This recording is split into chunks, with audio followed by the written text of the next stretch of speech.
안녕하십니까, 박종영입니다. 오랜만에 뵙겠습니다. 지난번에 제가 게으르다는 핑계로 한 주로 쉬고 어줍잖게 제가 악기를 연주를 했습니다. 문교에 있는 김용사 숲속에서요. 잘 들으셨습니까? 귀가 좀 간지럽거나 귀가 시끄럽거나 그러지 않으시길 바라겠습니다. 오늘 제가 드릴 말씀은 1755년 남대문에서 폭발한 영조의 광기라는 제목의 이야기입니다. 그리고 다른 제목으로는 실록의 기사를 따라봤습니다. 임금이 만취해서 죄인 머리를 깃대에 매달라 명하였다. 자, 취해서 명했다는 겁니다. 영조는 사실 자기가 등극할 때 그때 밝힌 국정지표가 3가지가 있었는데 그 중에 하나가 개숭음, 술을 절대 먹지 말라라는 거였습니다. 그런데도 불구하고 이 사람은 바로 1755년 어느 날 갑자기 만취한 상태에서 죄인의 목을 매달으라고 명을 합니다. 그 얘기를 들려드리겠습니다. 그 직전 왕이 경종입니다. 경종이 즉위하고 1년 넉 달이 지난 1721년 10월입니다. 그때 당시 여당이 노론이었는데 노론이 야밤에 궁으로 들어갑니다. 그러면서 경종에게 당신 왕이여 후사를 기대하지 말고 이복 동생인 연인군을 왕세제로 택하라 라고 요구를 하죠. 밤에 간 것도 웃긴 얘기했지만은 아니 33살, 34살이었습니다. 34살 먹은 왕한테 밤에 느닷없이 너는 아들을 낳지 못하니까 지금 아들이 없으니까 네 형제, 동생한테 왕위를 물려주라. 실질적으로 이렇게 요구를 한 겁니다. 근데 경종이 또 이 사람이 또 그렇게 또 수긍을 합니다. 그래서 경종은 이들의 뜻대로 연인군을 차기 왕으로 선택을 합니다. 2달 뒤에 노론은 또다시 한수를 더 뜹니다. 경종에게 본인은 아예 그냥 물러나고 아예 정사를 이 연인군 황세제가 대리청정하도록 시키라 라고 명을 하죠. 명을 합니다. 요구를 하죠. 야당인 소론 소속이었던 김일경이라는 사람이 상소를 합니다. 상소 내용이 이렇습니다. 저 노론 무리들이 벌써부터 전하를 군부라 대접하지 않고 또 스스로 신하로 여기지 않는다 라고 장황하게 이들이 갖고 있는 문제점을 지적을 합니다. 그게 그해 12월 달 이야기입니다. 그랬더니 경종은 자기가 하고 싶었던 이야기를 대신해 준 이 바로 전직 관리 김일경을 2조 참판으로 등용을 하고, 그리고 이 김일경이 책임자라고 낙인 찍은 내 노론 대신들을 유배로 보내버립니다. 권력은 갑자기 노론에서 소론으로 확 넘어가 버립니다. 실록에는 하늘과 땅이 뒤집힌 듯 했다라고 기록이 되어 있습니다. 2년 뒤에 멀쩡하던 경종이 급사합니다. 그리고 왕세제 연인군이 왕위에 등극합니다. 그 사람이 바로 영조입니다. 등극 과정은 이렇게 정통성이 부족했고 복잡했습니다. 오랜 기간 영조는 정통성 콤플렉스에 시달립니다. 노론과 손잡고 그리고 이복형인 경종을 죽이고 왕이 됐다는 루머가 말년까지 떠돕니다. 아버지 숙종과 무술이 사이에서 났다는 신분적인 열등감, 그리고 형을 죽이려고 했다는 혐의도 근데 풀지가 않습니다. 이 복잡한 이야기는 나중에 하도록 하겠습니다. 오늘은 그 영조가 재위하고 있던 어느 날, 정확하게는 1755년 여름날, 이 정통성 컴플렉스에 시달렸던 권력자가 서울 남대문 노상에서 폭발한 광기 같은 풍경을 한번 재구성을 해보겠습니다.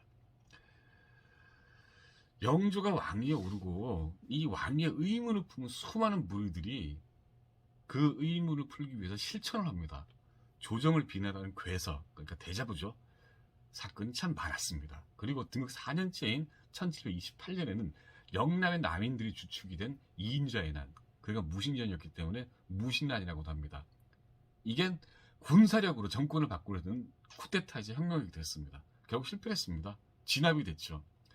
그러고 한 30년이 지난 뒤에 1755년에 나주 괴서 사건이 터집니다. 여염집 담벼락도 아니고 전라도 나주의 객사입니다. 공무원들이 사용하는 출장 소견 그리고 숙소견 이런 데죠. 그 객사 망루에 반정부 대자보가 붙은 겁니다. 그래서 이렇게 적혀 있었습니다. 간신히 조정에 가득하여 백성들이 도탄에 빠졌다. including 영조, 왕까지 포함했던 얘기죠. 오랜 세월 동안 상하가 편안히 여기며 지냈던, 그러니까 무신란 이후로 그렇다 할 큰 그 변고 없이 무탈하게 지냈던 터라 영조는 웃어서 넘기려고 했는데 같이 있던 노론들은 달랐습니다. 이 권력이 흔들릴 징조였거든요. 그래서 노론들의 부추김 속에 이 사건의 수사가 벌어집니다. 1724년에 영조 즉위한 바로 직후에 역정 혐의로 처형됐던 윤취상이라는 사람이 있었습니다. 이 사람의 아들 윤지라는 사람이 있는데 이 사람이 써서 갖다 붙인 겁니다. 그 지역 관리들하고 지역에 있는 반란군들 반역을 꾀하는 사람들을 합쳐가지고요. 윤지도 그때 즉위됐을 때 그때 영모 사건에 연루돼서 제주도로 유배를 갔다가 18년 동안 있다가 유배지를 나주로 딱 옮긴 그런 즈음이었어요. 그러니까 이제 일이 단순한 대자부 사건이 아니라 영모 사건으로 확대가 됩니다. 윤지를 체포하고 나니까 영조가 직접 신문합니다. 나주는 물론 서울에서도 소론들 다 붙잡아서 체포를 해서 국문을 합니다. 2월 25일에 윤지는 끝까지 잘못을 인정하지 않고 곤장을 맞다가 죽습니다. 이는 물고라 그럽니다.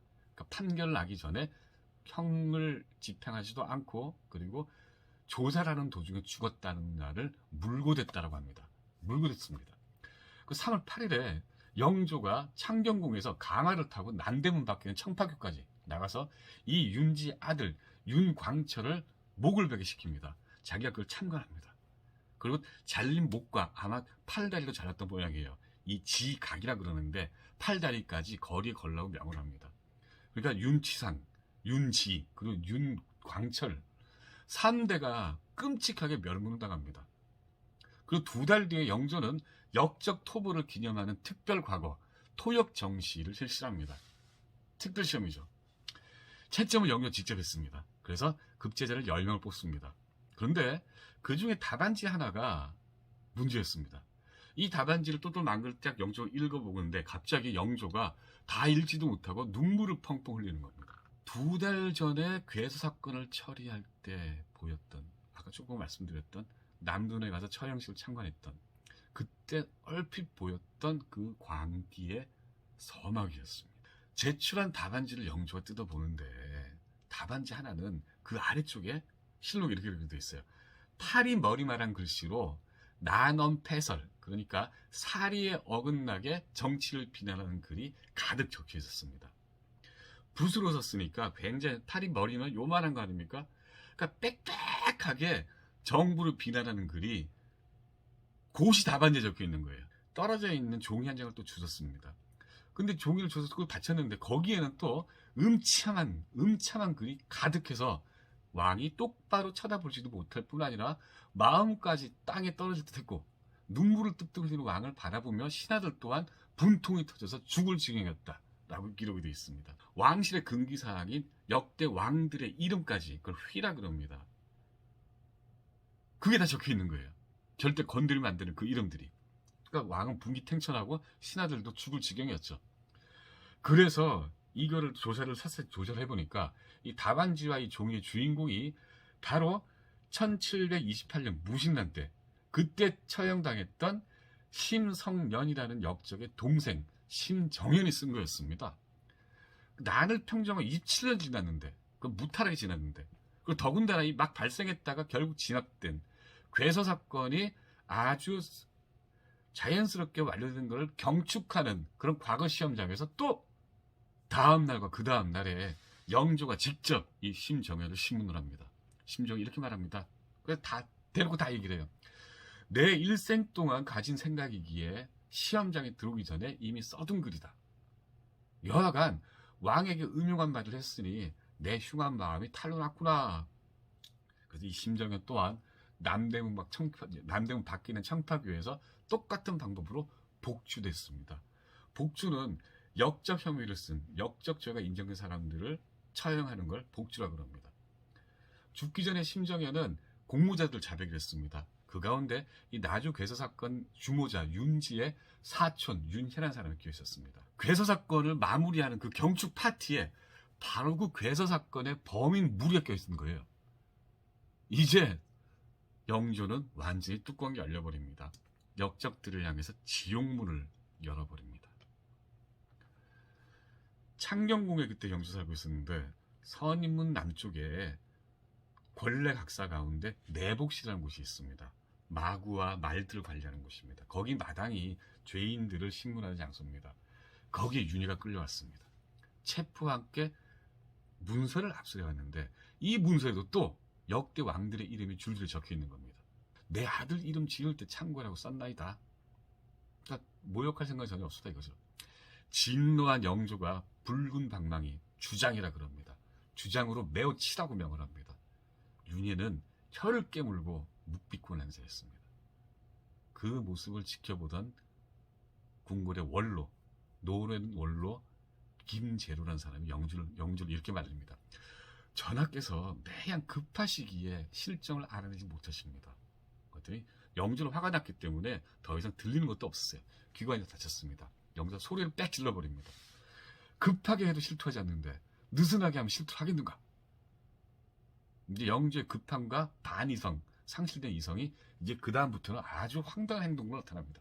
이성을 잃은 영조는 보여를 타고 선인문을 나와서 종로 쪽으로 나갑니다.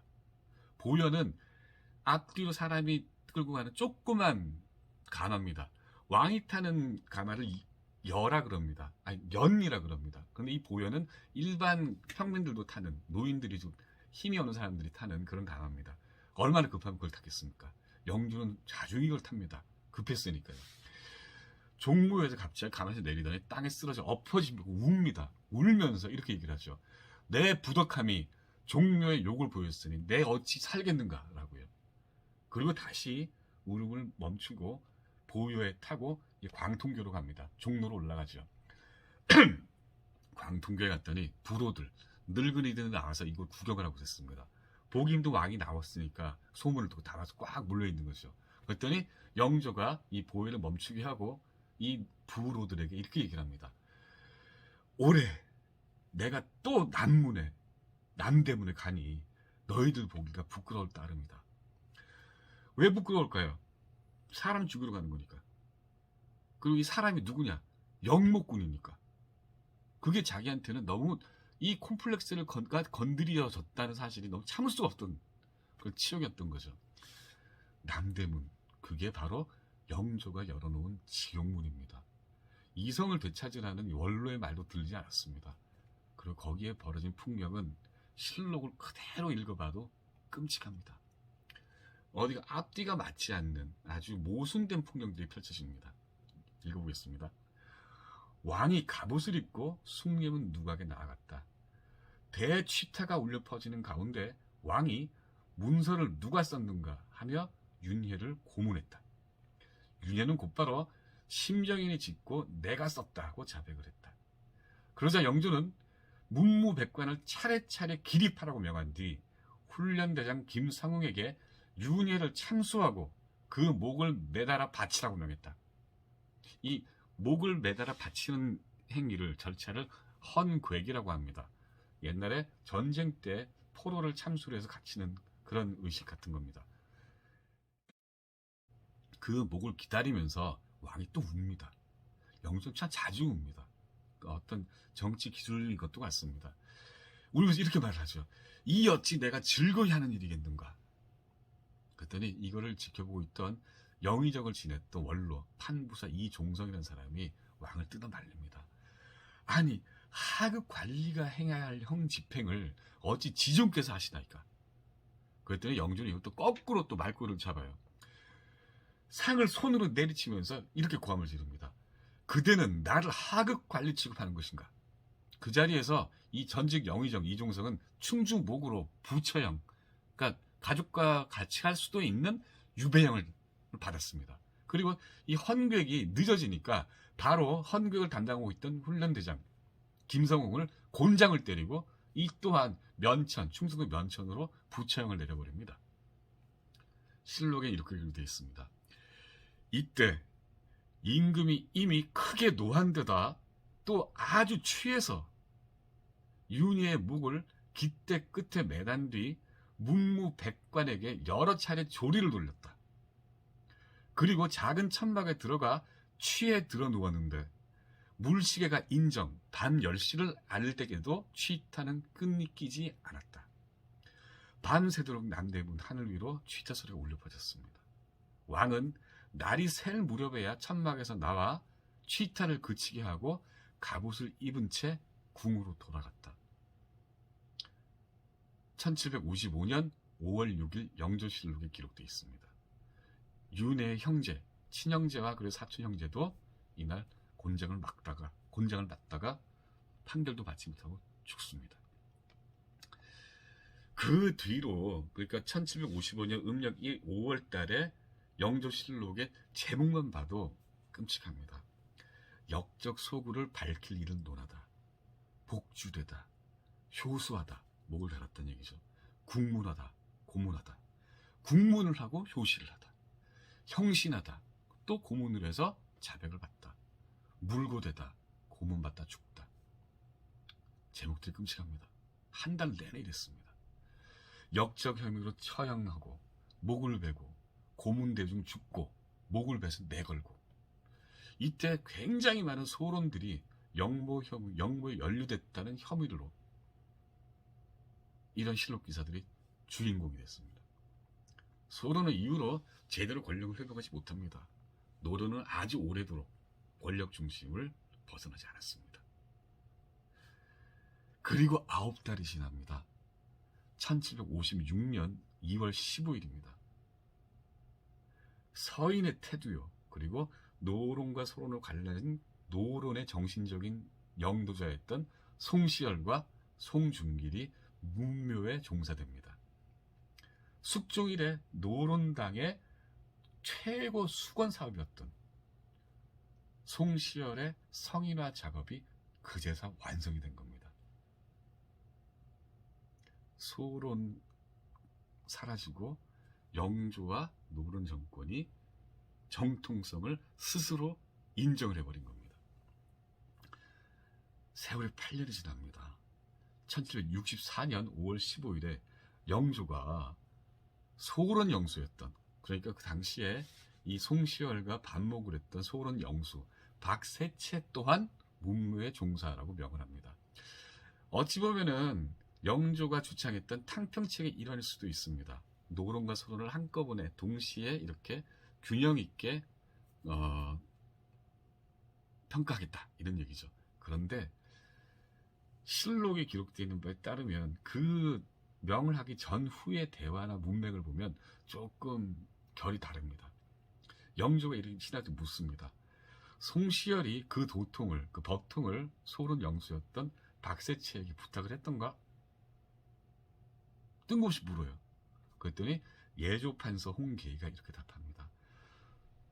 세도, 세상을 이끌 도리를 박세채에게 부탁했습니다.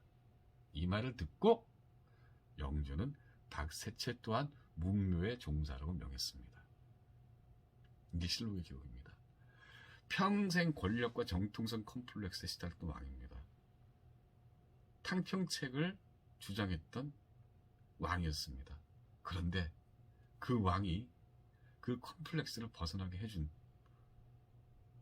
노론과 함께 이미 죽고 없는 노론 지도자 송시열을 문묘에 종사를 하고 그 죽고 없는 송시열의 허가를 받아서 소론 영수 박세채를 문묘에 종사를 합니다.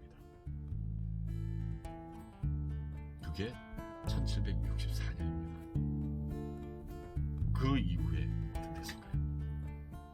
그 이후에 그 나라 그리고 이 나라 어떻게 됐을까요? 상상에 맡기거나